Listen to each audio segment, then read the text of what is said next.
Hi everyone, this is Marlene with Miami Ghost Chronicles, and I want to welcome you to another episode of Stories of the Supernatural. If you're watching it on the internet or listening to a podcast version of the show, make sure to subscribe so that you get notified when a new show is released. And if you'd like to find links to videos or MP3 files, just go to miamighostchronicles.com, and you can also submit any eerie experiences you've had at the Submit Your Story tab. Also, hook up with us on Facebook, Twitter, and Instagram, where you can find information not only about new shows, but also about monthly free merchandise giveaways. So get comfortable, enjoy this new episode, and just imagine it's a dark and stormy night where not a creature is stirring, not even a mouse. And if a creature is stirring, you hope it's a mouse. Hi everybody, this is Marlene with Miami Ghost Chronicles, Stories of the Supernatural. How is everybody doing today? I'm doing fantastic. I know you might not hear this show right at the time because I'm recording right before Thanksgiving. So when you do hear the show, I do want to wish you all a belated Thanksgiving Day, Turkey Day, because now we're going into that season where you can put your diet on the back burner, and then just do a New Year's resolution, which is what we all do. Whatever the case might be, it's a time to be happy, to make good memories. As you know, I'm here in South Florida, and it's in the 80s.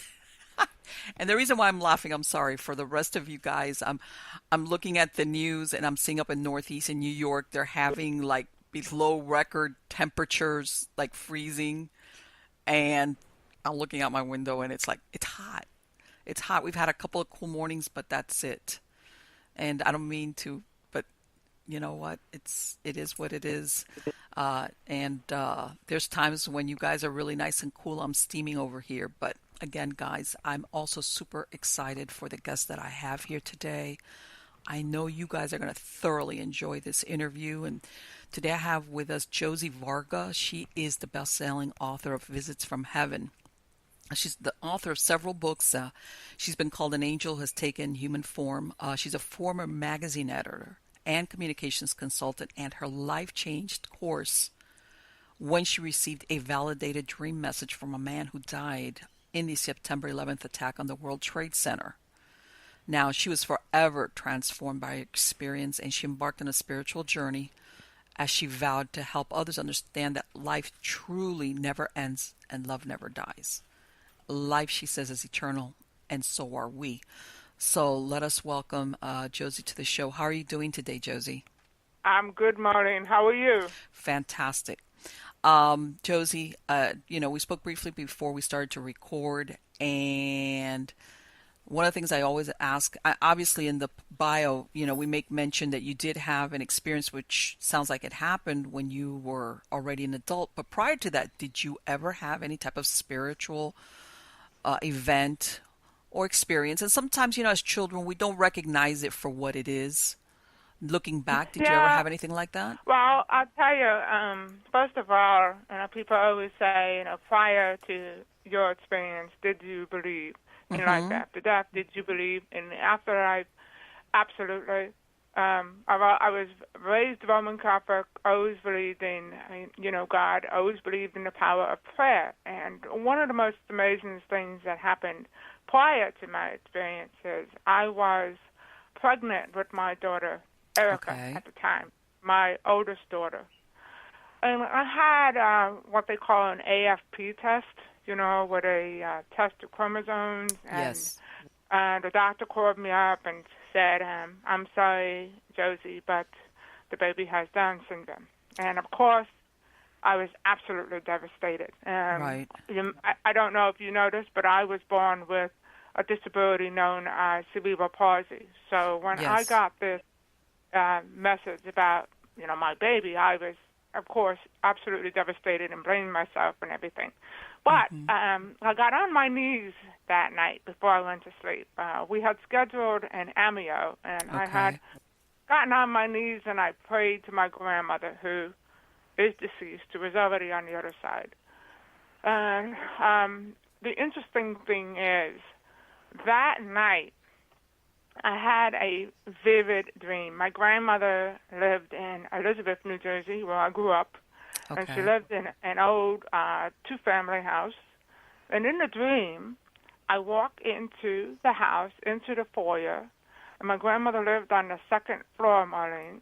So I look up, and I see my grandmother at the foot of the steps, and she's holding a baby in her arms. Now, I don't know how I knew, but I knew she was holding a baby girl. And she looked at me and she said, telepathically, mind to mind, there were no words. She looked at me and she said, everything's going to be okay. Okay? And the next thing, I woke up out of that dream and I thought, wow, that was so weird. Well, I went for the MEO and I got a phone call from the doctor saying that everything was fine. They couldn't find anything wrong with my daughter. Are you serious? Yeah, and that was from him telling me that she had Down syndrome. So, that was the first remarkable thing that I can tell you before my experience. So, I bring that up because I've always been a believer. And I think that that's important as to why what happened to me did. For instance, after 9/11, I have never met my husband's friend and former boss. Never met him. I saw pictures of him, so I knew what he looked like. Okay. And I spoke to him on the phone, but I never met him. So on this particular night, I had this vivid, lucid dream. And in this dream, I actually had, it took me a while to understand it, but I actually had an out-of-body experience. So I'm walking down this long hallway, and I come to this door on the right, walk into the room, Marlene, and I see desks and windows everywhere. And the room had like this, what I would describe like a mist about it, okay?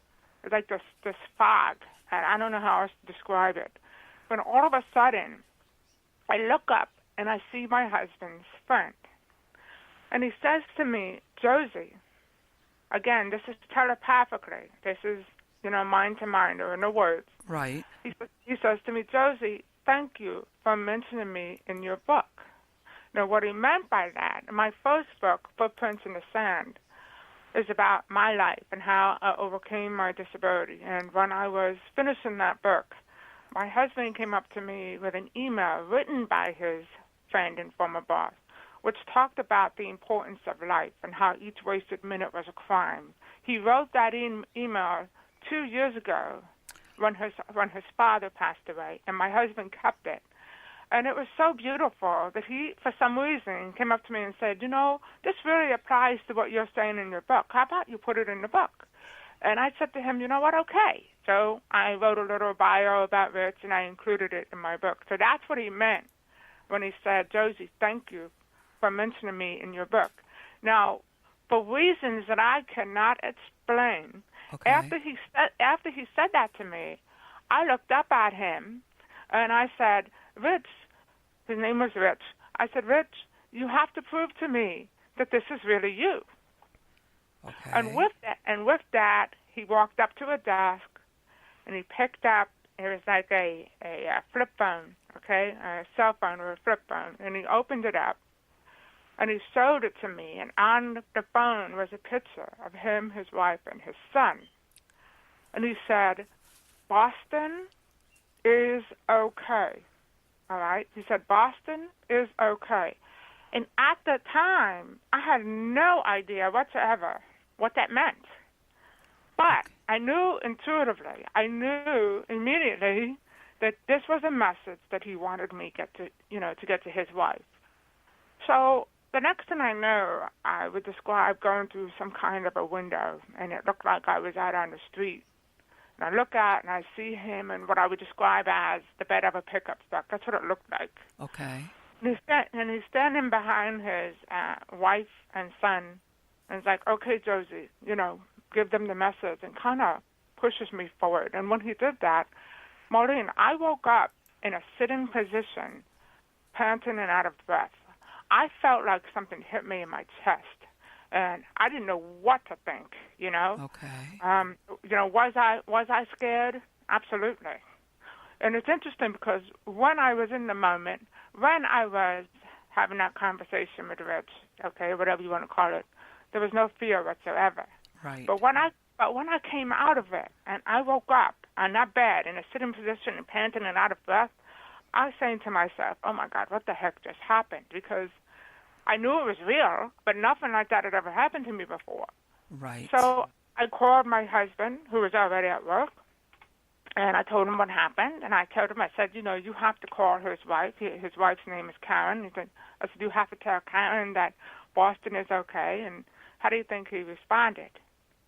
He responded like, "You're crazy. This is ridiculous. I'm not calling his wife and telling her Boston is okay," and et cetera, et cetera. And I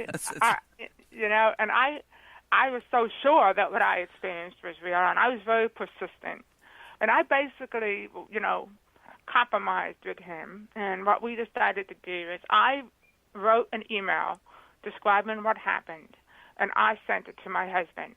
My husband then agreed to forward it to Karen's sister, Rich's sister-in-law, okay, because they both worked in the same field, and he had her email address. So he gets my email. He forwards it to Rich's wife's sister, and he told me that the minute he hit send, he regretted it. He regretted it. He was like, oh my God. He even asked his IT people, is there a way to retract the email, because he thought, she's going to think I'm crazy. This is ridiculous. Right, yes. But it was already too late. The email was sent. And you know what, Maureen? I was happy because I knew that I did what I was supposed to do. You were like, whatever comes after this. At least I did what I was supposed to do. Right. There was no doubt. It's very interesting, and it's hard to explain this to someone who hasn't experienced something like this. But there was no doubt in my mind whatsoever that what I had experienced was real. And what I often say is it actually felt more real there than in this reality, okay? And again, it's kind of hard to explain that to someone, but that's exactly how it felt. And that's what many people who have these experiences say, especially people that have had near-death experiences. But so let's go back to my husband. So I tell him, he forwards the email. 2 weeks later, we're on vacation, and he gets a message from Rich's sister-in-law on his BlackBerry, basically saying, to make a very long story short, they have a brother in Boston. Again, never met Rich, never met his family, nothing. But they had a brother in Boston, and his wife, her sister, was considering selling her home and moving to Boston. But she felt guilty because she had purchased a house right before he died. And, so, oh my God, you know how you read something, Maureen, and don't quite get it? Yes. Like, it what are the chances? There's no way you could have known that. It's like, even from your subconscious mind, there was no way you could have known that. But it didn't, when he read it, he was reading the message on his BlackBerry, and he read it again, because both of us are, like, confused, and he read it again, and then we both cupped our mouths, like, oh my God. Then it hit me, oh my God, okay? Someone who is deceased, someone who I never met before, came to me in my dream with a message for his wife, and that message was now validated, okay? So talk about being shaken to the core. Absolutely. I imagine that for you, you must have been like, okay, this was not my imagination or a dream or anything. No, I at first, to be perfectly honest with you, I had a few glasses of wine after that because I was just, we were sitting there, both of us, like, oh my God, like, how could this have happened? And what does this mean? And, in my mind, I'm thinking, why would it come to me? Why didn't you just go straight to your wife and tell her? Why did it come to me? And now I understand that, which we can talk about. But, I was just in a state of shock. And at first, I didn't go out there and jump on and shout hey, world, life never ends, love never dies. I didn't do that at first. Yeah, you were still Because wrapping your head around it yourself, in a sense. yeah, because I was afraid that people were going to think I was crazy, and I happened to be talking to my sister-in-law, and she said something very interesting to me. She said, "Josie, don't you realize that you've been given a gift?" And when she said that to me, it hit me. I'm like, you know what? She's right. I have been given a gift. What a beautiful gift to not be Yes. afraid of death anymore, and to know that life truly does continue. So I wanted to, help the bereaved, and I wanted to share my Mm-hmm. message. But in the beginning, when I first started researching afterlife communication, it wasn't with the intention of writing a book. It was, just to satisfy my own mind and my own curiosity. I wanted to know that I wasn't alone. Right. And oh my God, was I not alone? I mean, there are people around the world who have these experiences, and I can tell you, I've been researching this for about 15 years now. Okay. And from the beginning to now, more and more people are willing to share their experiences. And I think Yes. a lot of that has to do with there are more and more books on the topic. There are, more and more TV shows. So Right. people understand, it's okay. This is not so unusual. You're not crazy. Well, right, because at some point, like you said before, there was kind of a little bit of a stigma. If you started talking about that, people would look at you like, oh, what are you talking about there? Even though Yeah. there's a lot of people that would have had their own personal experiences, but it was like, don't talk about that. Don't talk about that. People are going to think you're crazy. But you know what? It's still like that in some ways. Yeah. I mean, my own family does not understand it. Not my husband's very, very supportive. I mean, Mm-hmm. he's what I would call an open-minded skeptic, and Right. it's very important to be open-minded, but also be skeptical, Sure. because there are people out there that take advantage of the bereaved. Sure, absolutely. I agree with that. So it's very important to be skeptical. But I can tell you with absolute certainty that I know what I experienced was real, and I've had so many experiences since then. Right. And I wrote Visits from Heaven, which is about afterlife communication, evidential afterlife communication, and then I followed that with Visits to Heaven, which is about near-death experiences. Okay. And then I wrote about divine interventions, and angelic encounters in divine visits. And A Call from Heaven is about deathbed phenomena, which is when people are on their deathbed. I'm sure, I don't know if you've ever had experiences like this, but many times when people are on their deathbed, they mention the presence of deceased loved ones. Yes. And I had that happen with my, my own grandmother. When my grandmother passed away, I went over to my grandmother's house. She was having a heart attack. And my grandmother was saying that my grandfather was there. She kept saying to my mother, your father's here, your father's here. And what's interesting about that, I didn't notice until after the funeral and everything. 2 weeks before my grandmother even had her heart attack, I mean, she was completely healthy. She told my cousin, wow. She told my cousin that she was seeing my grandfather. So, the spirit always knows when Right. the time is near. It doesn't matter if you're sick, you're not sick. On a spiritual level, the soul, so to speak, always knows when your time is near. So 2 weeks prior to my grandmother even having her heart attack, she told my cousin that my grandfather had come to her. And I wish I would have known that. I would have liked to have asked her, what happened and what did he say. But it's more common than you even realize. Well, I one time I had a guest who her regular job, she was a hospice nurse, and she told me, she goes, some of the patients, sometimes she treats them sometimes for months and even years. So she's familiar with them, and she told me, she goes, I know when one of my patients is going to pass away, because exactly like what you described, Josie, they will start commenting about seeing some deceased loved one or relative. She goes, and sometimes I know who they're talking about. That's why I know that when they say a certain name, they're talking about some family member. And she goes, and sure enough, when they start making those comments, I know that pretty soon they're going to be dying. Yeah, and it's not only, obviously, the number one type of deathbed phenomena is visual. Okay, they see their deceased loved ones, they see divine figures and angelic figures or what have you. Sometimes they don't recognize the people that are there. It could be a spirit guide, and they don't recognize who that person is. Another one is a gateway. A lot of times a portal will actually open up in the room. Another type is atmospheric changes. Sometimes temperatures change in the room.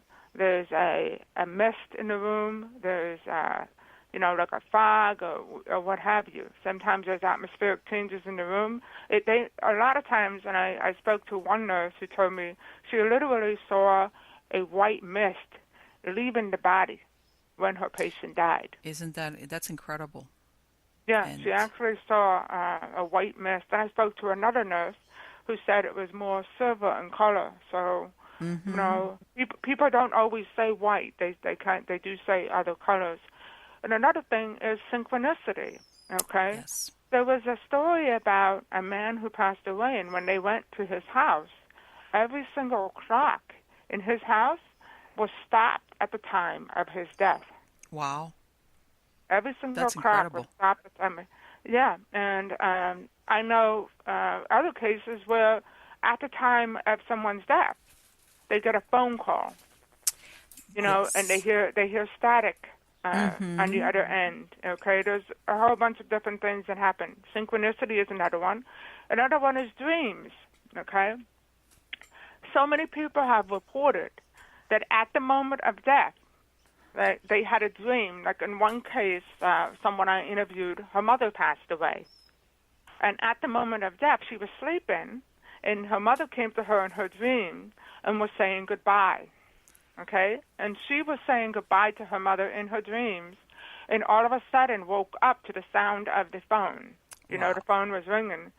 She went over to pick up the receiver, and it was the hospital telling her that her mother had just passed away. Right. And that's something I've also, and I'm sure you probably maybe run across this when you've interviewed people, your research, where, like you said, synchronicity, where some people that are passing away will wait till a loved one, arrives, a certain person. Like, in other words, once that person arrives, they pass. And then I've heard the opposite, where it's almost like they wait for the family to take a break, almost like they want that moment. Yeah, one thing I can tell you is that many people can choose the moment of death. Some people can't. In my mother's case, my grandmother was telling her, go home. It's okay. She said, Anna, go home. My mother's name is Anne. She called her Anna. She says, Anna, go home. Go home. It's okay. I'll be fine. You come back later. My mother left that hospital, okay? Within minutes, my grandmother went into cardiac arrest again. Right. And passed it's almost away. like they want to spare the loved one, for lack of a better word, the trauma of maybe seeing doctors or nurses rush into the room and try, whatever, or, handle some type of crisis moment. Yeah, and it's also because I can tell you another thing. People always say to me, well, what book was it that truly told you there was life after death? And honestly, it's all part of the puzzle. Like every single one of my books is just a piece, all of these phenomena matter, in other words. But one thing that I can tell you after writing A Call from Heaven is that we do not die alone. No one does. We do not die alone. And to me, that's very comforting. Yes, it's very, very comforting to know that we do not die alone. And, when you take into account like all of these experiences, they count for something. I came up with a method that I call VBU, and what that stands for is volume, believability, and uniformity. Okay. So when it comes to volume, Marlene, how many people have reported such phenomena? In my latest book, for instance, I interviewed doctors and nurses and scientists and experts. So how many people have reported such phenomena? Believability, how credible are they? Again, interviewed doctors and experts and scientists. So how credible are they? And uniformity, how similar are the claims? One thing that amazes me, no matter what type of spiritual phenomena that you are, talking about, they are so different, yet they are so much alike. Does that make sense? Yes. There's so many similarities in all these experiences, yet at the same time, they are very different. And, people say, well, that's just anecdotal. It's just, personal experiences, and that's not really proof. And that's not true. And Albert Einstein once said, all knowledge of reality starts with experience and ends in it. So in other words, all knowledge starts with personal experience. These experiences, matter very much. And you and I were talking before we went live here. But and one of the things that I said to you is, for those of us that have had such experiences, no proof is necessary. Right. It's a personal experience that you could tell other people, but even if they don't believe it or whatever, you don't have proof or whatever, that's it. It's sufficient because you know what you experienced. Yeah, and I don't need proof. And right. For those of us that haven't had such experiences, I don't know. Maybe no proof will ever be enough, because it's yes. very difficult. It's very difficult. No matter how many stories I print in my book, no matter how much I talk about it, okay, I might be, one of the things that someone said to me, a friend of mine, prior to the publication of Visits from Heaven, he said to me, Josie, you're not going to change minds. He said, you might open minds, Josie, but you're not going to change minds. And it's so true, and now I understand where he was coming from and what he meant by that. But honestly, it doesn't really matter. Like I told you, I have people in my family that don't believe, and that's okay. Right, exactly. And everybody, sometimes they arrive to it at a certain point. They're just not ready for it. Yeah, they're just not ready for it. So, and before I was telling you that I often wondered why Richard's wife would come to me and not to someone else. And what I realized is, think about it. What happened to me is what I call a third-party sign, okay? So it's actually very evidential, because I had no, let's say Richard's wife, okay? Let's say she had a dream, the same dream I had. So she has this dream, and her husband's telling her Boston is okay. Now, she's already, Marlene, feeling guilty about wanting to move. Yes. So she might be thinking, it's me, it's just I'm making this up. Yeah, exactly. But now you come to me, a third party who has no knowledge of this whatsoever, who has never even met the family, and you give this message to me. Now, how validating is that? Of course, because there's no way that they could say, well, you knew that somehow. No, I didn't. How could I know about that? How could I know about that? And, what benefit does that give me to make this story up? Exactly. Like I said, I did not want to tell anybody in the beginning. I was quiet as anything. Well, and that's the thing, and I have to laugh because, I don't know if you remember that show. It's not off the air now. It's Ghost Whisperer, where she was getting these visitations, and she would be forced to run and confront these people, and tell them about her ghostly visitations. I'm thinking to myself, come on, most people that have an experience like that really think good and hard. Like, how am I going to approach somebody that's possibly grieving and tell them this? Yeah, it's very hard. I mean, even for, you have all these meetings, like you see Teresa Caputo, and I don't know how true this is, but like she'll go into the supermarket and she gets these messages, and I find that a little hard to believe because, I mean, let's face it, you're walking around with a bunch of cameras. So right, it's like, okay, why has that lady got a cameraman following her? You know what I'm saying? So it's not like these people don't know that something is going to happen here. But when you go up to somebody who is unsuspecting, who doesn't believe, and you give them a message that you couldn't have otherwise known, how do you explain something like that? There's in my last book, one of the stories that I love in a Call from Heaven is this little boy named Eddie Cuomo. Okay, it's an experience known as a peak in Darien experience, and what that means is when those on their deathbeds mention the presence of a deceased person of whose death, Maureen, they had no knowledge. Okay? Let me explain that. So, Dr. Bruce Grayson over at the University of Virginia wrote a paper about these deathbed phenomena, and I had the distinct pleasure of meeting him. He's a wonderful man that truly cares about his research. But one of the stories that he mentioned was a little boy named Eddie Cuomo. Okay. And Eddie is in the hospital, and he's in a coma. Okay? Okay.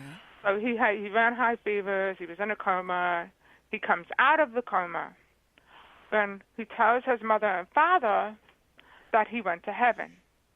And he tells his mother that he saw Grandpa Cuomo. He's mentioning all of his deceased loved ones on the other side. And then all of a sudden, he says to his father, and Dad, I saw Teresa. Teresa was his sister.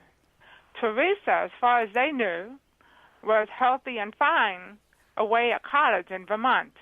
Oh. But yet, his son comes out of this coma, tells his father he went to heaven, and tells him, oh, and by the way, I saw Teresa. And Teresa said I had to go back. So, of course, his parents get very upset. Sure. And say, what are you talking about? Your sister's fine. She's away at college. And the little boy says, no, Dad, I saw her. She told me that I had to go back.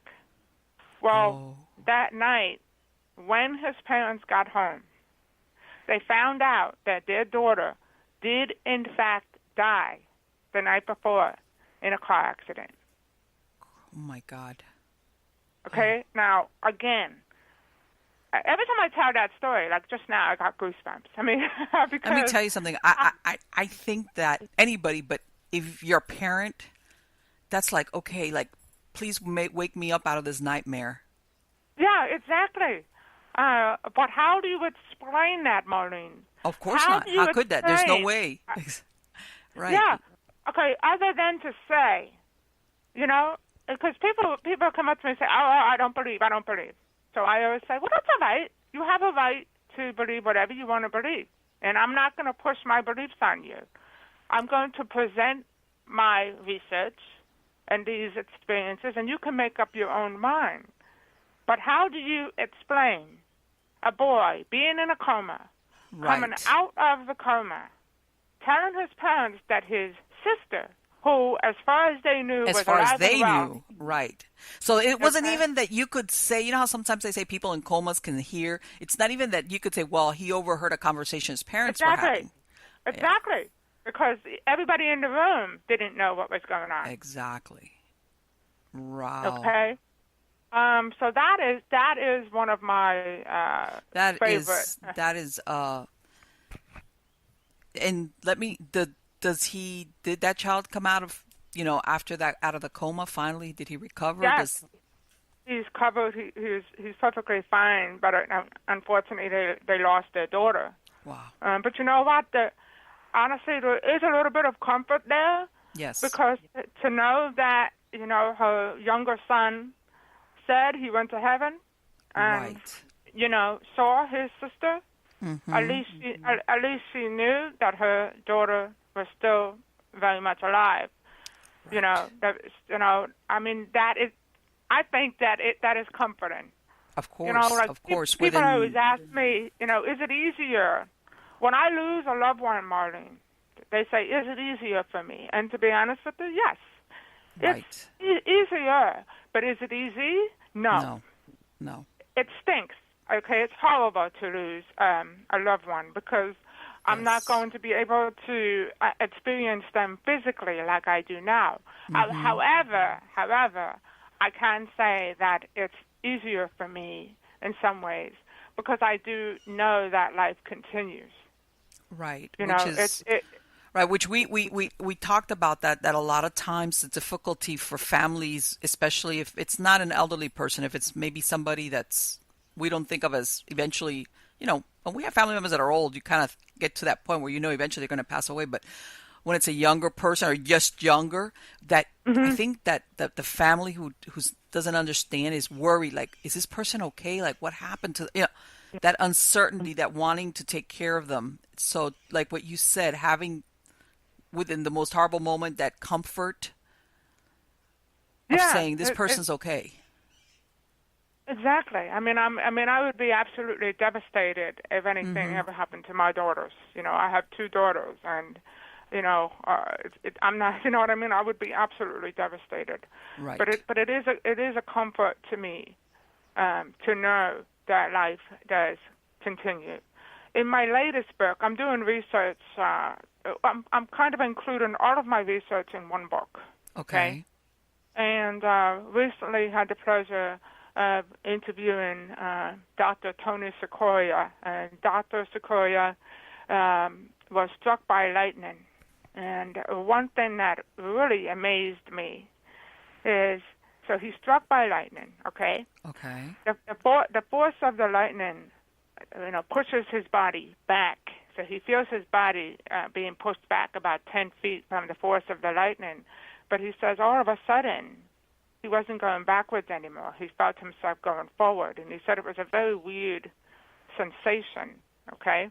Okay. So he looks back and he sees he was using a payphone. This was in 1994, so they didn't have cell phones. So he was using a payphone. The lightning struck the building that the payphone was attached to, and the lightning came through the receiver and hit him in the face and came out of his foot. Oh, okay? my God. So all of a sudden, he sees the phone dangling there, and he sees his mother-in-law running down the steps, running towards him, and he's wondering, what the heck, what's going on here, right? Well, she runs past him, and he says to himself, why is she, running past me? What's going on? And he turns to look and see where his mother-in-law is going, Marlene, and he sees his body on the ground, okay? Wow. So he's outside of his body. Right. Looking down and sees himself on the ground. But one thing that really struck me in talking to him, he said for not 1 second, not for 1 millisecond, was he not conscious. Okay? He said he was able to think, he was able to feel, he was very much conscious the whole time. So in other words, his self-awareness was always there. Yes, exactly. And it's just interesting, he called it a continuum of consciousness. Okay? Well, then what is consciousness? Okay? Consciousness, that's the big thing these days. Everybody's discussing, well, what is consciousness? But I'll tell you one thing, consciousness is not limited to the body. Right. Because if consciousness was limited to the body, then when we die, that's it. Right. The brain dies. And you remember that there was a time where there was a debate when to call, call somebody, call the death. Was it that finally they said, okay, it's when the brain shuts down, because they realized that even if the heart was not pumping, then it was the brain. But I agree with you. Death really is not strictly just a biological thing. No, it's not. And you know what's interesting? I just wrote about it today, as a matter of fact. There are cells in the body. We have, I think 37 trillion cells in the human body. And when we die, a lot of those cells don't die with it. Okay? When the body dies, a lot of those cells don't die with the body. A lot of those cells are still alive for a period of time. So then, what is death? It's very hard to pinpoint the moment of death, especially, here you have, like I said, Dr. Sequoia, who is a prominent orthopedic surgeon, who's very much trained in science, okay? And the idea that consciousness dies when we die. But yet he yet he's struck by lightning, and he realizes, wait a minute, what's going on here? I'm still very much aware. I'm still very much conscious. And another thing, one of the things that I love about his story, about 3 weeks after he was struck by lightning, he had this insatiable desire to listen to classical piano music out of nowhere. His mother, he had lessons for a year when he was a little boy, but he didn't really care for piano music, gratefully gave it up, didn't want to do it. And now he is, I think in his 40s, has this experience and wants to listen to piano music.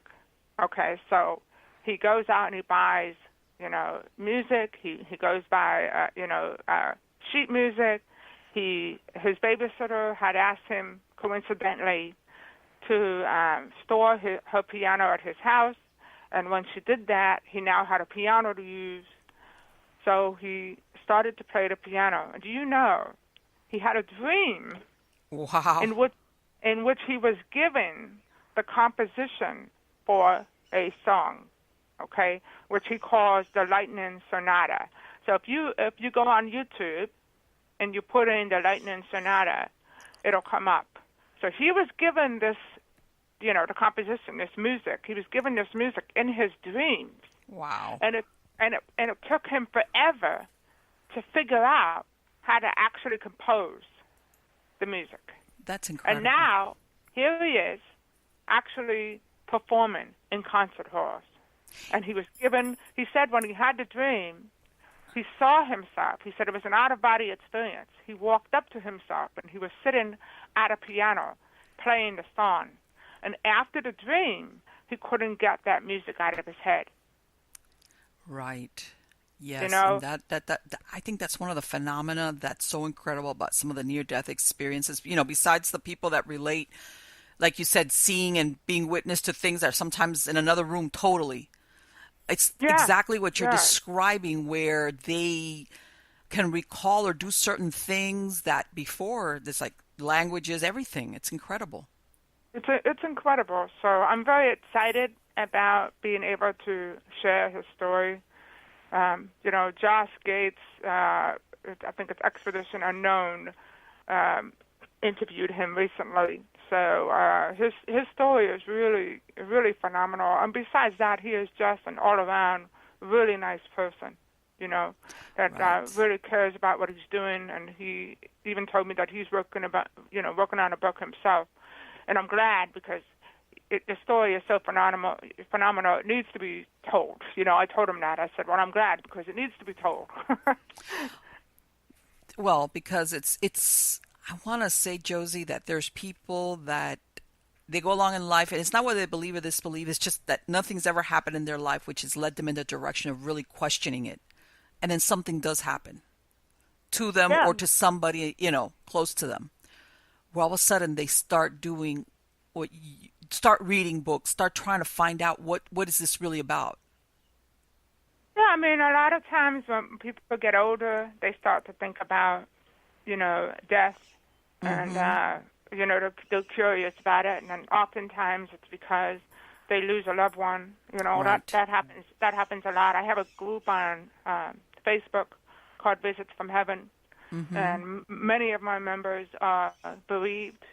So they come onto the group to share their experiences. And I think that's really important, because I want people to understand that they are not alone, that these experiences are very much real. I'll tell you one thing very quick. When I was writing Visits from Heaven, one of the stories involves a girl named Angel. And after the book came out and everything, I was in my room folding laundry, and all of a sudden, I heard her voice. I'm very clairaudient, by the way. I'm hearing impaired, but yet I'm clairaudient, which means I hear messages in my mind, which I think is very interesting. Okay? I understand. So I'm in my room, and I hear, "Call my mom." And intuitively, Marlene, I knew that it was this girl, Angel. And I'm saying to myself, call your mom. How am I going to call you? Why am I going to call your mom? I didn't know why she wanted me to call her mother, but I was sure that was her. So I went downstairs and I got my contact folder. I pulled out the mother's contact information, not knowing how the heck I was going to explain this to her mother. But I've learned over the years to trust my intuition. Yes. So I called her mother, and basically I explained what happened. And you know what was amazing? Her mother said to me, "Oh my God," she said, "Josie, do you know what day it is today?" And I said, "No." She said, "Today is my birthday." Oh, and wow, Josie. I know. And I said, "Oh my gosh." I said, "Well," I said, "happy birthday from your daughter." Now, had I not listened to that voice. Yes, you're right. You know what I'm saying? And there are a lot of people out there that do get messages. Yes. That, that don't listen to the messages, that think, okay, I'm just going crazy. Yes. So it's important. It's important to listen to that inner voice. So right. that was another shocker for me. I never forget that story. And I don't know how, but when I heard the voice in my head, when I heard call my mom, I knew it was her.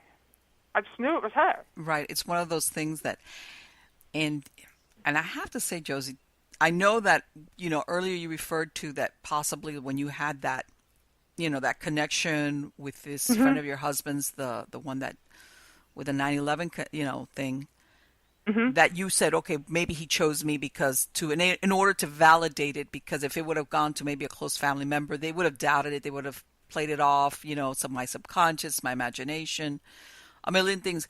Right. But then I also want to say that there's got to be something about you. You must have some type of level of sensitivity that also enables that to happen. Yeah, well, definitely, I think it's important. Let's put it this way. People always ask me, well, for a sign all the time, and I don't get anything. Well, number one, if you want a sign, ask. Ask. It's as simple as that, because those on the other side can hear us. They are still aware of us, and they can hear us. So if you want a sign, ask. But it's important to understand that conditions have to be right on both sides of the veil. Yes.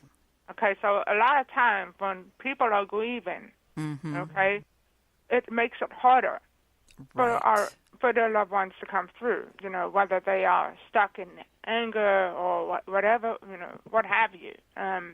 It makes it harder for their loved ones to come through. So what do? They go through a third party or someone else that they know will get the message to their loved one. How did Rich know that I would get this message to his wife? I don't know. But after that, when I was working on Visits to Heaven, I happened to comment to my husband one time. I said, you know what? It's funny how, it was because of Rich that Visits from Heaven came into being. And at the time, I made a comment that I had not heard from him, quote unquote, whether in a dream or whatever. And so that day, I went to New York because I was doing a radio show in New York. Right. And I was like in a common area there, and the 17-year-old psychic medium was standing there. And he looked at me and he said, Josie. I said, yeah. He said, I have a gentleman here for you. So what do I do, Marlene? I look behind me. I'm like, okay, where's this gentleman? You're like, all right. I'm like, all right, where is he? And he goes, no, in spirit. So he starts describing the man behind me, and I realized that it was my husband's friend. Okay? Oh. And I said, oh my God, it's Rich. And he looked at me and he said, yes, it's Rich. He said to tell you that you've been led to do what you do. And I was led to my original publisher, ARE Press, the Association for Research and Enlightenment. He says that I was led to that publishing company. And it's so interesting because I had contacted them for reprint permission for one of the stories that is in the book. And for some reason, I felt a connection to this woman, Cassie. Like I just felt a strong connection to her, and she felt a strong connection to me. And that was why I decided to go with ARE. I followed my heart and my inner voice throughout this whole thing. And one interesting thing, as he said to me, and he says, by the way, the book that you think is coming out when it's coming out isn't. It's actually coming out 2 months later. And I'm thinking, what? and that was my book, Visits to Heaven, which is about near-death experiences. And all of a sudden, like I said, we were in the common area waiting to go into the studio. And all of a sudden, the producers called us in. So I never got to finish my conversation with the psychic medium. Okay. Interestingly, shortly after that interview, I got a call from my publisher. The book was not coming out in December as planned. It was coming out in February, 2 months later. And you're like, oh, I knew it. It's like, how did you? So it's like, you can't, you just can't make this stuff up. Right. And that's another thing, like you said about synchronicity. Mm-hmm. The moment that you cross paths with somebody, a psychic medium, that's able to pass this information, I really don't think that those things are happenstance. Well, you know what they say, there is no coincidence, that everything happens for a reason. Yes. And I definitely believe that. I mean, I've had so many things happen in my life. There are so many people that I meet that I either feel a strong connection to or I don't, And like I said, I've learned to follow that inner voice. Right. I'm more comfortable with the whole thing now. Like I said in the beginning, it was hard for me to go public with my experience, and it was just hard because I didn't know what people were going to think or what people were going to say. And nowadays, Maureen, I could care less, what people say, because it took me a while to understand, hey, that what you experienced was real. Mm-hmm. So it really doesn't matter what anybody else thinks. Right. But I really honestly think, times are definitely changing. Yes. More and more people are coming forward with their experiences. About 80% of people have had some kind of spiritual experience. Yes. Whether that's, an afterlife communication, deathbed visit, whatever, premonition. 80% of people have had some kind of spiritual experience. So the majority of the people out there have had some kind of spiritual experience. And according to I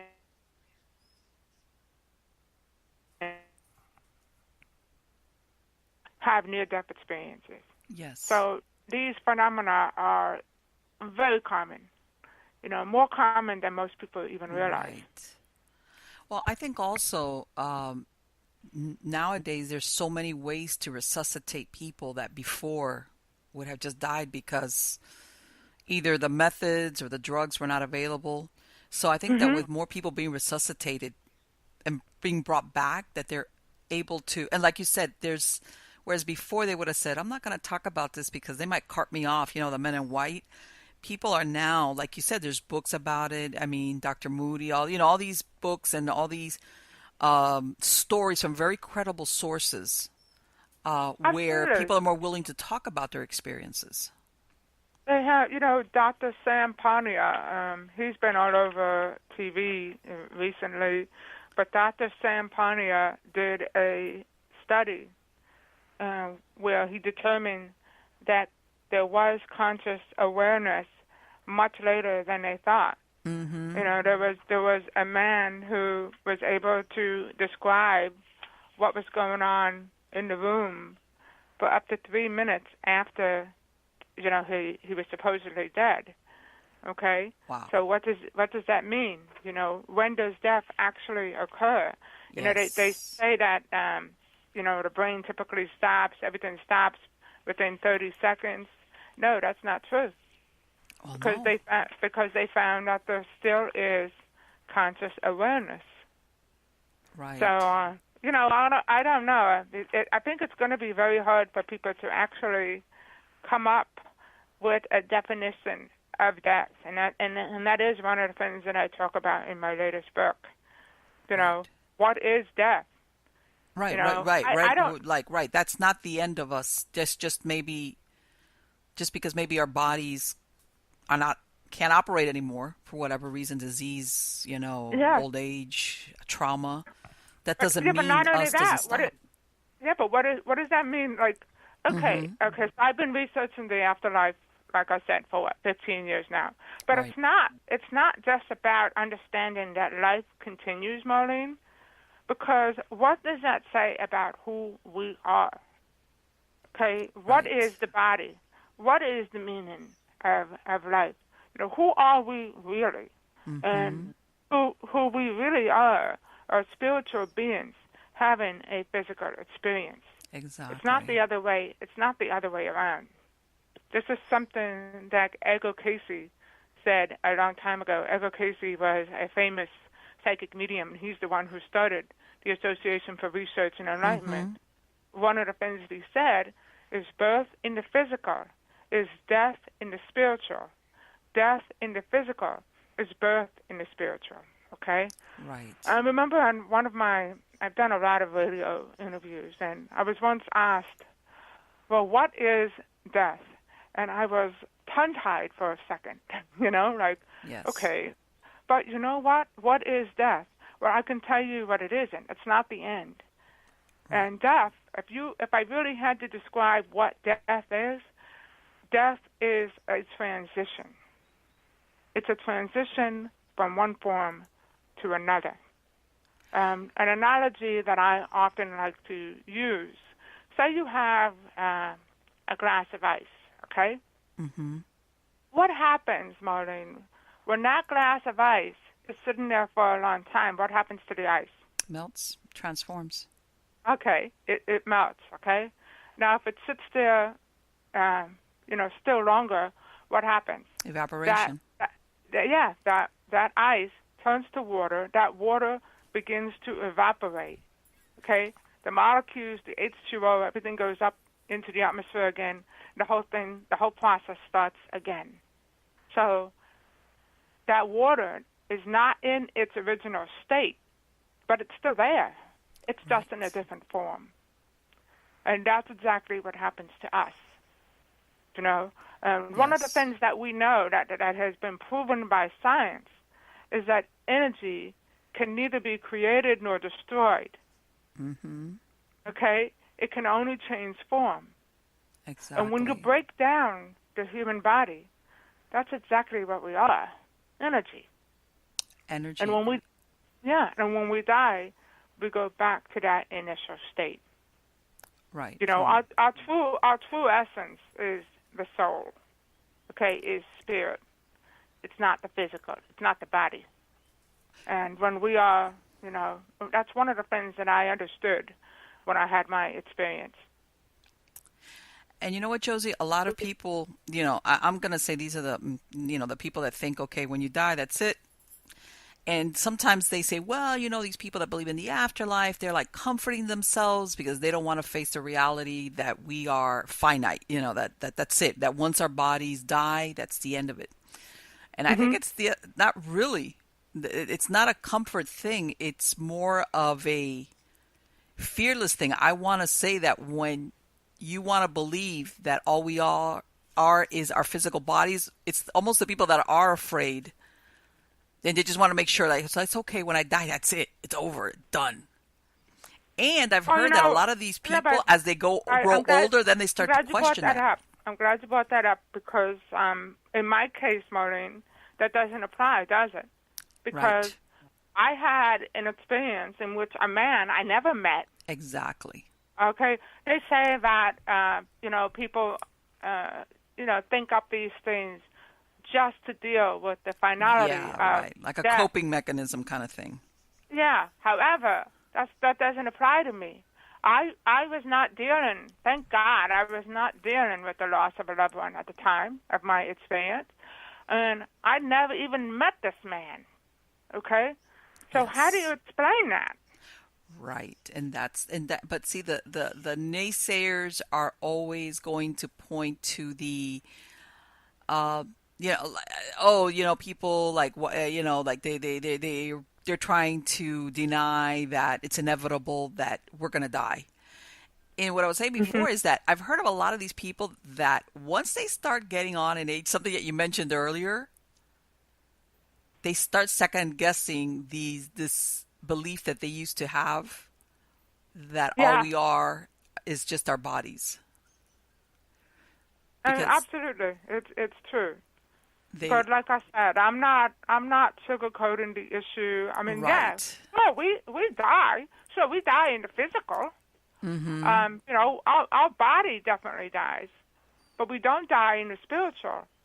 And the spiritual is who and what we really are. That's the best way that I can describe it. And really, it doesn't make sense to me when I think about it.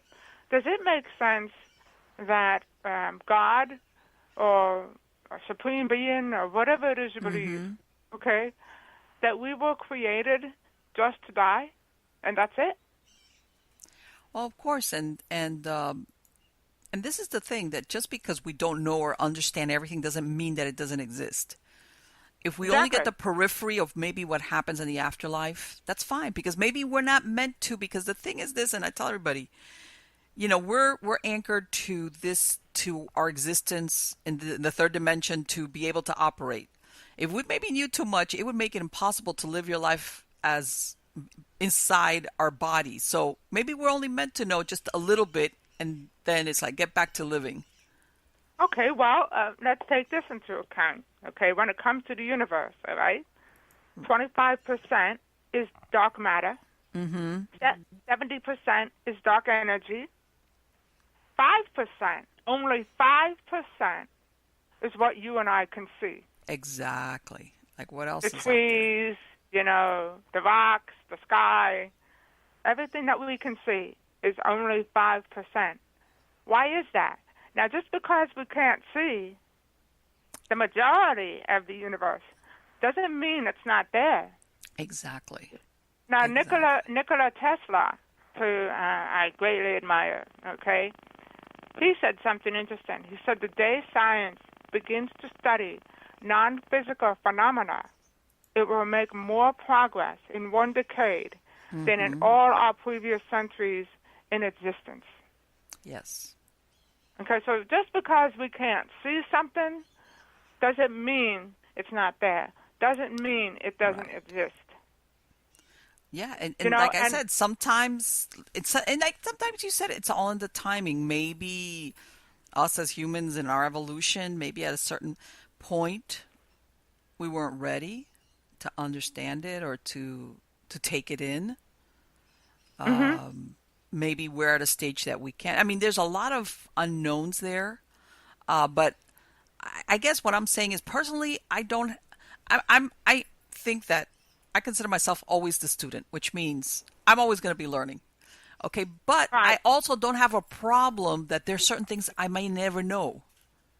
That's okay with Yeah, me I mean, I because think right. I think I was just talking about this recently. Okay, I've been studying this for a long time, and the more I learn, Marlene, the hmm more I need to learn. Okay, right, because I realize that there is so much that we don't understand, and maybe there's so much we're not meant to understand. I don't know, but right, our beliefs do not change the truth. Like sure, I was raised Roman Catholic. I was raised to believe you go to heaven. You die, you go to heaven. That's it. All right. hmm But take reincarnation for instance. What does hmm that say about reincarnation? I exactly, might not, like the idea of coming back here and learning lessons until I get it right or whatever. right, Okay, but my beliefs and what I'm comfortable with doesn't change the truth. right. And it's maybe something that nobody ever really knows until you die. I mean, it's like one of those things. Like as long as you're alive, you're never going to get a complete answer, and that's just the way it is supposed to be. Exactly, but one thing I can say, I definitely know that there's more to our physical existence. I know that, there is an afterlife. There is a life after death.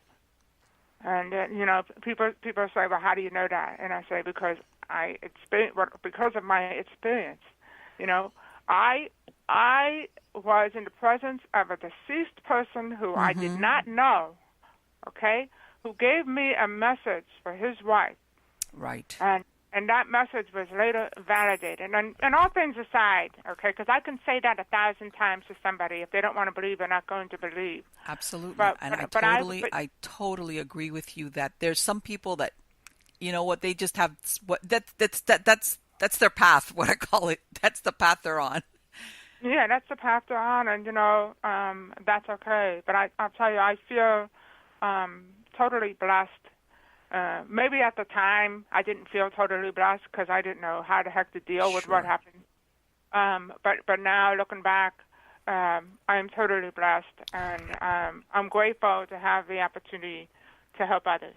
Josie, have you ever had an experience where you've been out and about and you've had some spirit, somebody saying, maybe somebody that's been desperate, they've to communicate with a loved one and tell them something like what you described when she's my mother, and it just turned out that it was that person's birthday. Have you ever had that experience, like more immediate, that you're like, which I can imagine puts you in quite a quandary, like, how do I tell this person that I might not have any connection with, that I'm getting this message? Have you ever had that? I've had so many things happen. I mean, we could do a whole show on all these. But like what I said before is, people always ask me, well, how come I haven't received any signs? And I always say, ask. When I had a significant birthday recently, and I was very, very close to my godmother. So I said to her, I said, godmother, Lucy, her name was. I said, Lucy, give me a sign today. Give me a sign. And my mother had accompanied me to the store. And we're walking across to go into Home Goods over here in New Jersey. And I look down, and I see a dime. And my godmother always communicates with dimes because she passed away in 2010. So once our deceased loved ones know that you recognize a sign as being from them, they will repeat it. Well, I pick up the coin. And the coin was the year of my birth, and I thought, that's interesting. So I put it in my pocket. We go into the store, okay? Because there's always that part of me that says, I need more. I need more. I need more of a validation. So we go into the store, we do our shopping, we come out, and in the same spot again is another dime. Pick it up. It's the year of my grandmother's death. So we go in, it's the year of my birth. We come out, it's the year of her death. And I had asked her for a sign. So that, like I said, and I knew it was from her. So when you want a sign from your loved one, ask, but then you have to pay attention. Because a lot of times people receive signs, and they don't even recognize the sign. They don't even realize that they're getting a sign. Right. And one of the things, and most people, obviously, when there's the passing of a loved one, there's grief. But sometimes I think that in some cases, the communication is late because if there's a lot of guilt or even anger, because those feelings do come up sometimes depending on the relationship between people. I think sometimes that has to kind of like fade to the background. In other words, a little bit of time has to go by so that they are able to recognize the communication or the sign. Yeah, but it depends. Like people ask me all the time, well, when is it too soon to get a sign from your loved one? And the answer is, it's not. After going back to my godmother passed away, and 2 days later, I was on the phone with a psychic medium. We had a conference call about something completely different, and he said to me, do you want me to try to connect with your godmother? And my response to him was, well, isn't it too soon? She just passed away. And he said, oh, no, it's not too soon. Let me see what I can get. Now, again, this was 2 days later. Right. And he said to me, he goes, your godmother's pointing to her dress. Why is she pointing to her dress? And I said to him, I don't know. And I didn't know. I had no idea why. But I thought at the time she was always the type that liked to be dressed nice. Right. So that's what I mentioned to him, but I had no idea. then he says to me, she's showing me medallions. He's showing me some kind of medallion. He says, why is she showing me medallions? And I said, I don't know. He goes, well, just be aware. I'm sure you'll find out soon. Well, the next day, I go over to her wake, okay?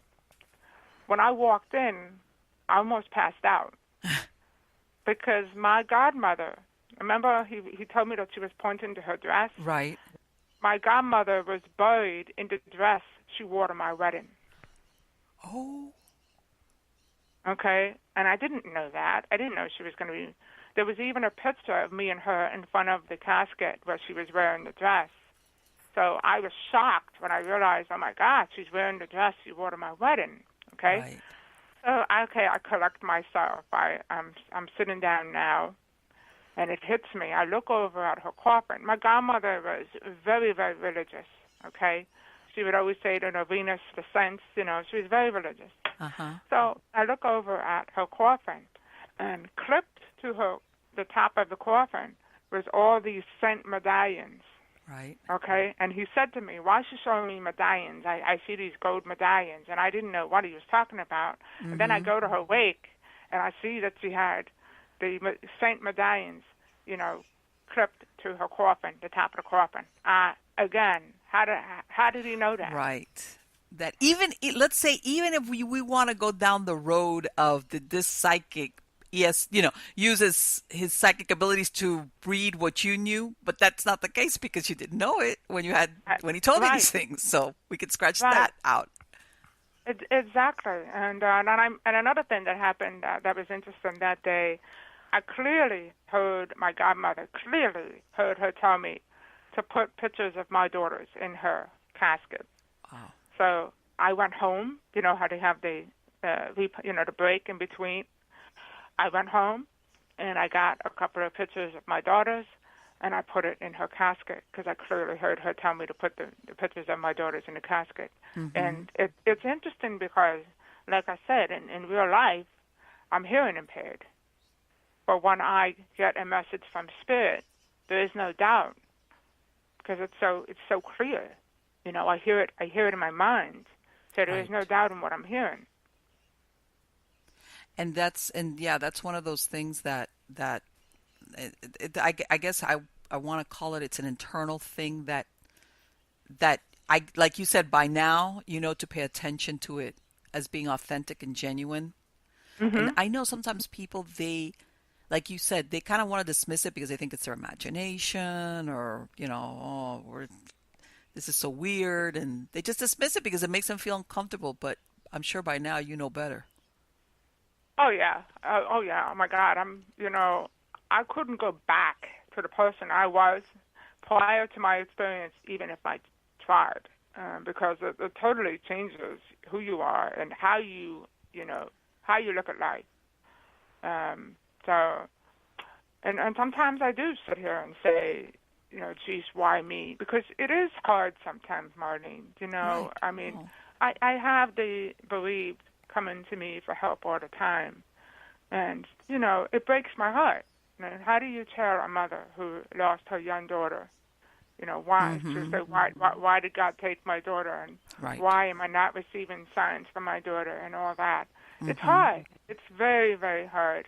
But at the same time, I'm doing my best to help everyone out there. I even have a prayer group on Facebook because I definitely believe in the power of prayer. So yes, people. I think people underrate that because, unfortunately, we and a society have become kind of addicted to instant gratification, or in other words, instant results. Mm-hmm. And sometimes prayer doesn't work that way.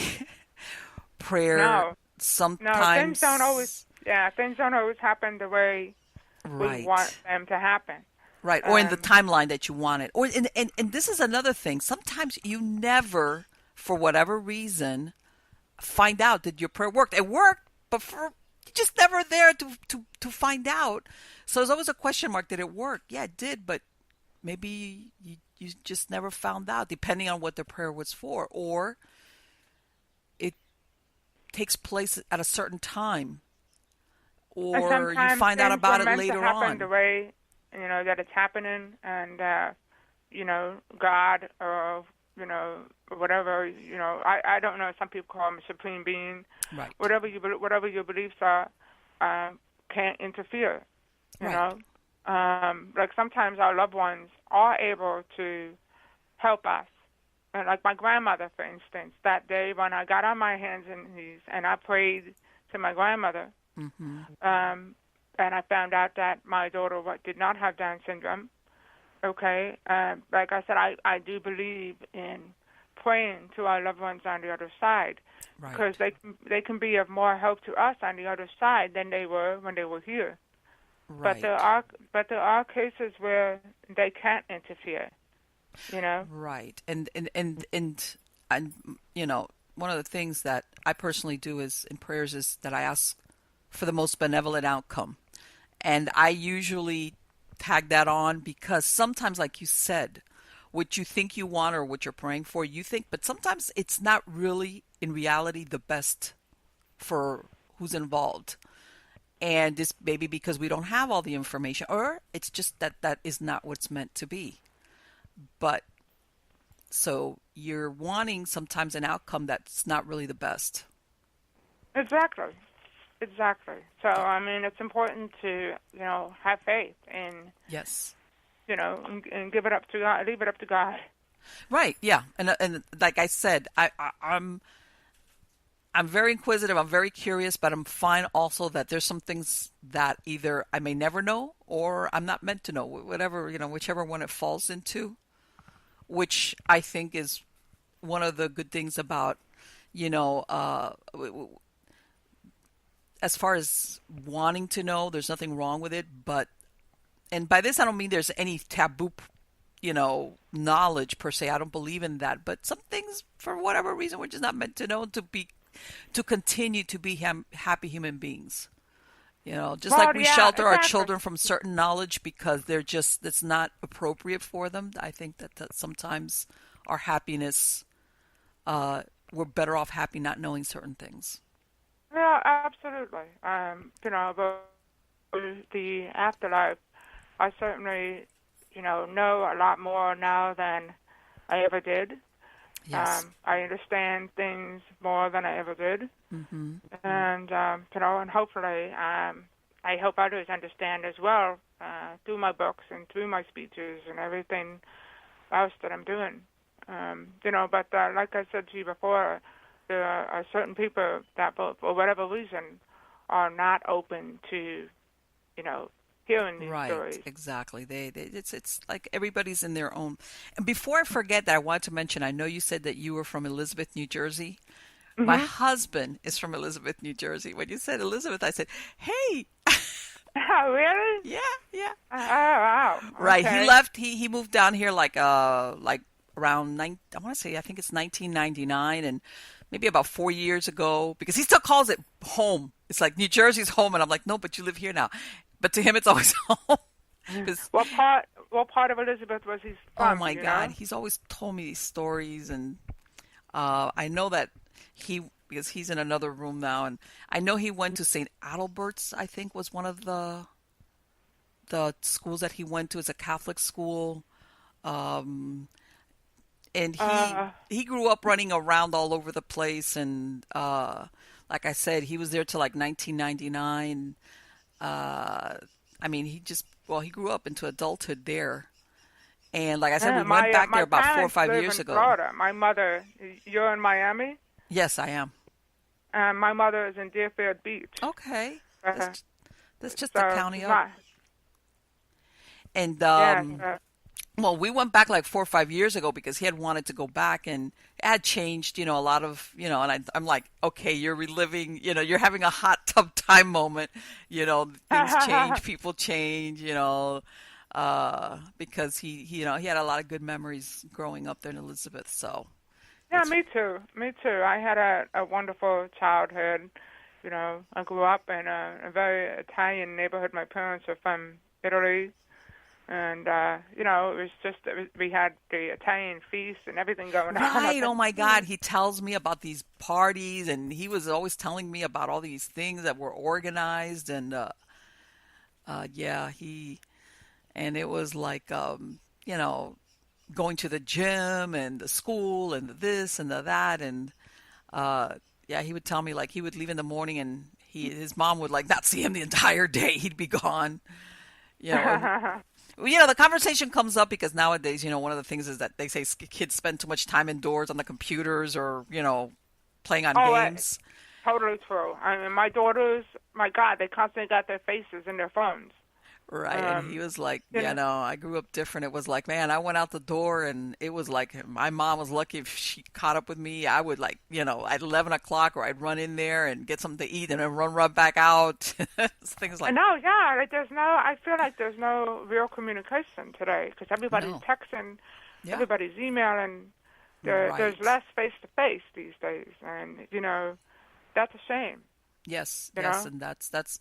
I think that even as human beings, forget children. Besides the, what we talk about as far as health wise, etc. That sometimes even now, I don't know if you've heard the conversation that they want to like, have kids go to school for 12 months straight versus no summer break. And I'm like, no, why? I mean, Wow. come on, we kids need that, like. Absolutely. Yeah, I when my kids had I would send them to summer camp and they loved it. I'd have to drag them out of there because they were having such a good time. I think it resets your brain for the next, the next grade. But anyway, Josie, I wanted to thank you so, so much for coming and talking to me today. It has been absolutely fascinating. And I wanted to go ahead, if you could give out your website address for anybody that's listening to the podcast version. I will include a link in the credits of the show, but for people who are listening, what is your website address? It's www.josie, Josie, Varga, Varga.com.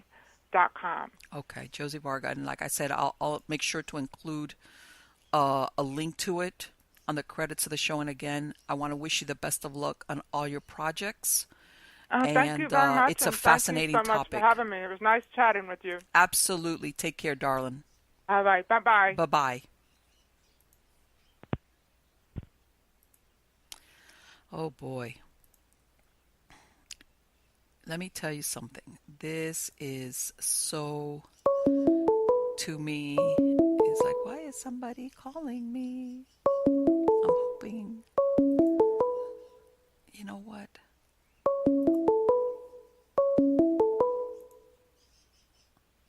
There we go. It's like, don't they know I'm busy interviewing? Folks, this is an aside. This thing with the telemarketers is out of control. I'm telling you.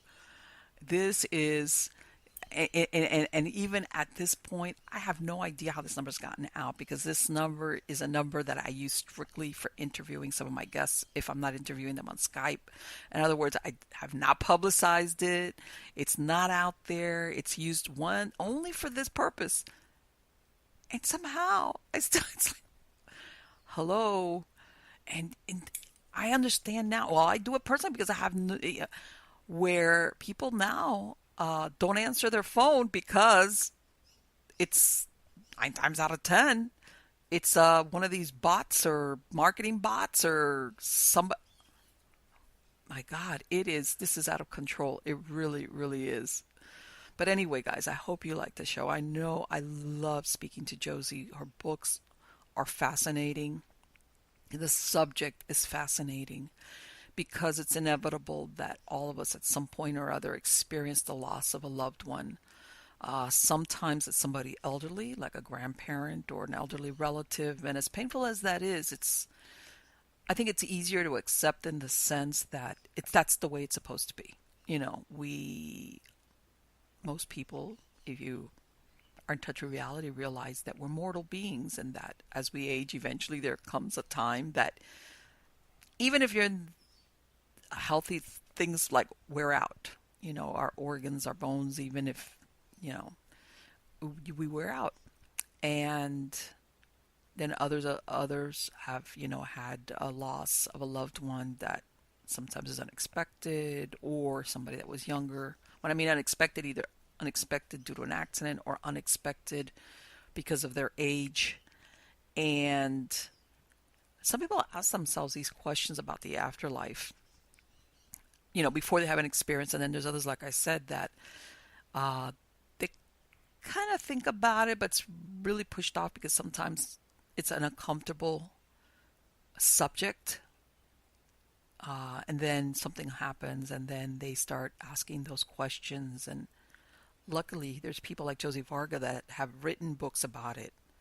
Because, and I've mentioned this before, there's something about when you're going through something difficult, especially like grieving, that when you read about other people experiencing something similar and being able to cope and go, or what, it does give some level of comfort. I mean, it's not like but because unfortunately, I think that what makes any type of emotional pain more difficult is when you feel isolated. When for some reason you think you're being visited with something that's like just specially for you, like almost as the universe picking on me. Or in some cases, some people think God is picking on me. But when you read other stories about people that have experienced similar things, sometimes even worse, and what happened with them, especially when the message is very hopeful. And I think that's one of the most important outcomes of reading any book like Josie's putting out, or anybody that writes along those lines, is the hope. Because without hope as human beings, we're basically, when you enter into a state of prolonged apathy, that is when people just give up. And I know that there's times, depending on things that have happened to certain people, where it's inevitable that maybe you get there, but then hopefully you're going to come across a book like the ones that Josie's written, where it's almost like the light at the end of the tunnel, where maybe that pain will never be gone, but that there is comfort in maybe thinking this person is going to be okay. They're going to be okay. That maybe I don't understand exactly the mechanics of it, because obviously I don't think, despite all the reassurances that we get, like I said, I think there's certain things that you're just never going to get until you're there yourself. In other words, until you're dead. And as a live person, the best that we can do is to, especially when we're worried about someone that we loved, okay? And I think this holds especially true. I think that, again, like when we have somebody that's elderly that passes away, and they kind of know, and and everybody knows this person is going to be dying soon, or whatever. Or even if you have somebody that's been ill, okay, that they themselves are the first ones that are trying to tell you, I'm ready to go. In other words, there's a process there. I think the problem comes in when you have somebody that passes away suddenly. Sudden heart attack, an accident. Something just happens that this person is gone. And I think the ones that are left behind are always, besides the grief of not having that person, they're worried. Is my loved one, are they going to be okay? Do they understand what, like it's like this big giant question mark, and you just want that reassurance, like they're okay. Whatever's going to happen, it's okay.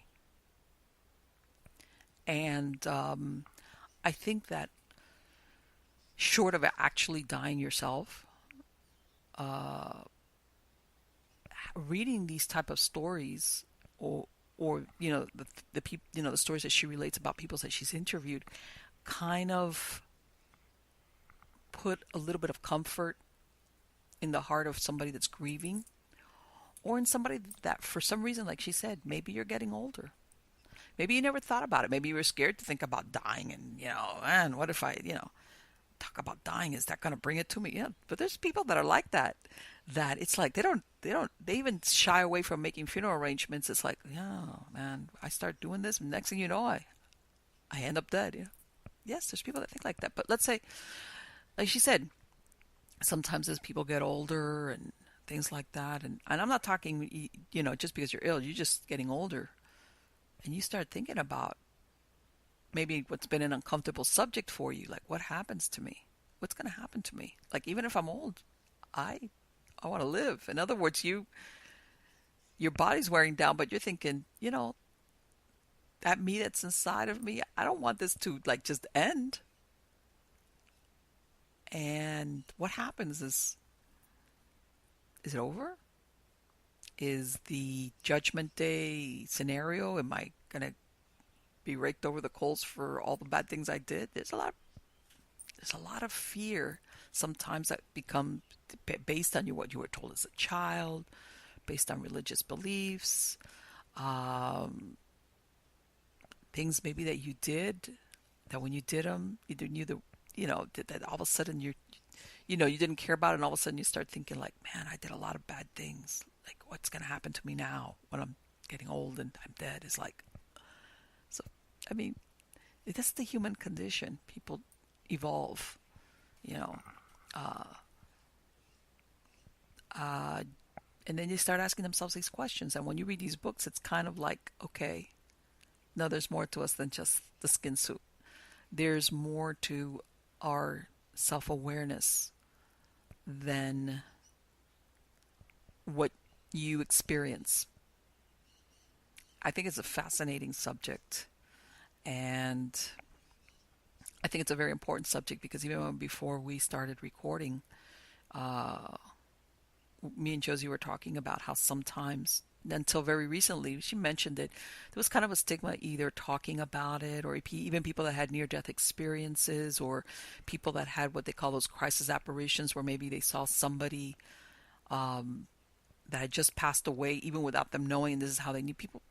It was kind of like, yeah, okay, yeah, but I'm not gonna talk about that because I'm gonna get weird looks.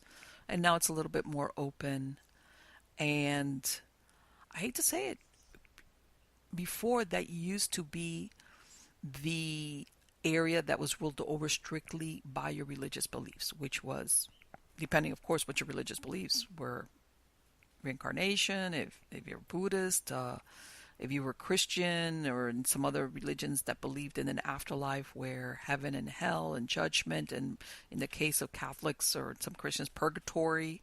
And this was handled by the religion. And I think that people are realizing this is a spiritual matter that I need to look into for myself as what I really am. You know what they say, a spirit having a physical moment or a physical experience, not the other way around.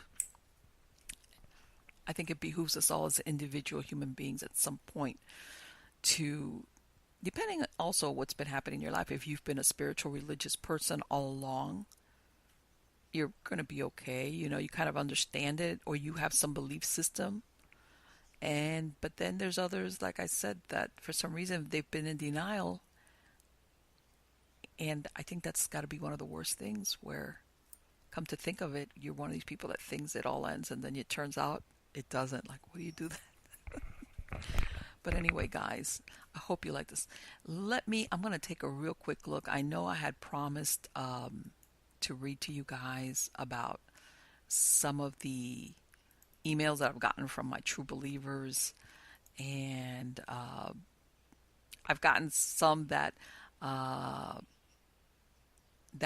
have gotten a lot of them. I just have to go through them and,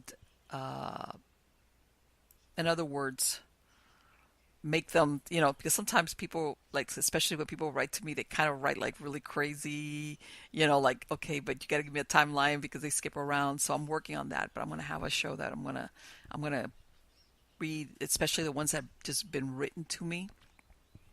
Oh, and by the way, I have been telling you, I am going to bring out a new book. I'm going to bring out 2 new books. I kind of rearranged the issuing. The next one that's going to come out now in December of 2018 is going to be one called Supernatural Safety.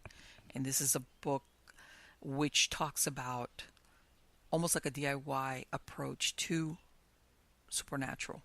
By this, I mean, I'm going to throw in some stories, but believe me, doing this as long as I have, I got a lot of stories.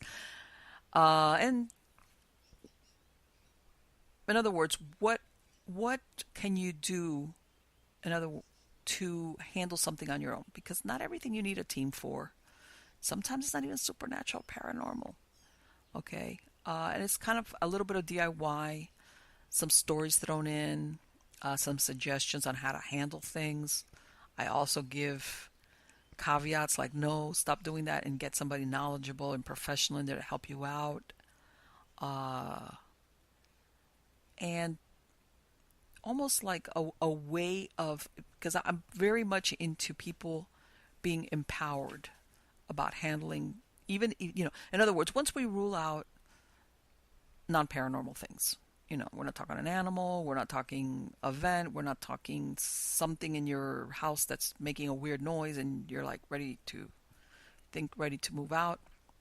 Once we cross that off the list, what's left, not everything, and I hate to say it because Hollywood sometimes puts us in that frame of mind, is either malevolent or intelligent or that we need somebody to help us out. Okay, let's not go to worst case scenario from the get-go, because in truth, those worst case scenarios when we're either talking the intervention of a house blessing or an exorcism, that's, guys, it's very dramatic, but in reality, it's very, very rare. Okay, and and I want to say that I don't like it when they disempower us as either individuals or as families or as parents. Like that there's nothing you can do, because there's a lot you can do. A lot. Especially when you kind of recognize certain things going on. And from this, I'll even put in the book, because I'm not going to give you the whole book up front. Things that you can do either when you're going to before you even move into a new house, or when you're moving from another house and you have this feeling like, you know what, I don't want anything. Just things that you could do. I think your guys are going to enjoy it, and like I said, it's going to be for sale on my website, miamighostchronicles.com, and also on Amazon, and I'll have links for it once it's ready for purchase. But then I've got another one coming out like in the early part of 2019. But I think you guys are going to enjoy it because, in truth, it's all about you. You do have the power. And we are powerful beings. We are. And by this, I don't mean to be egocentric about it, but and again, I don't have a problem with asking for help if help is necessary, but at the same time, there's no glory in being a victim. We're very powerful, and I think that even when it comes to supernatural, paranormal events, there's a lot of things that we can do on our own to either stop it or basically have it fade away. And I'll talk about it more in some other shows. So again, guys, thank you so very much for joining me and spending this time with me. Go to miamighostchronicles.com for more information and links to the shows and podcasts. And again, thank you so very much for sharing this time. And of course, you are all wonderful. Take care.